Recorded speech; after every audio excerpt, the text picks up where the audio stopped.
I was sent this goat stand from the TikTok shop to make a video of and kind of give my opinion on. And for the price, it's a pretty nice stand. There are some things that I would change about it to make it more useful. So starting with the base, it is made of steel. It's a thinner steel, but again, for the price point, not bad. It is a permanent stand, meaning that it's not easy to, you're not gonna be able to fold it up and take it to a show or put it in your trailer. You'd have to take it completely apart. Now it is adjustable in the height on the both front and back, and then it has this cross brace.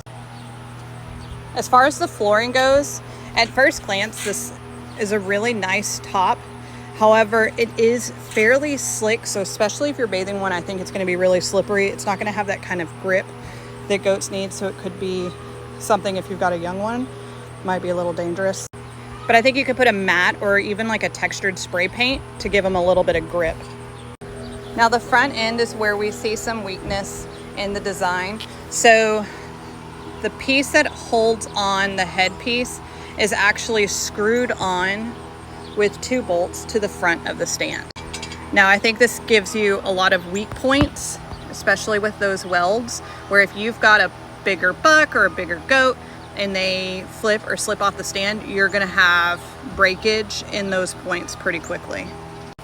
So the headpiece itself, I don't think it's gonna hold up to a whole lot of wear. So it already came with a broken weld to start off with, and wasn't even welded on this other side. And you would definitely want to have a different attachment for the chain. They sent this small carabiner, which again, if you have a larger animal or an animal that spooks, I think you're going to have some quick breaks from. And the headpiece design, I think, just needs some changes just to make it a little easier and better for a variety of goats' heads. However, the channel is kind of the universal size, so you can exchange it, and I personally would with another headpiece. I think for the price point, this is a good one that you can have in the barn if you need a backup. It just needs some tweaks. You can't even buy the metal for the price point, so it has potential. You just need to come in aware of what kind of some tweaks you're going to need to make before you use it heavily.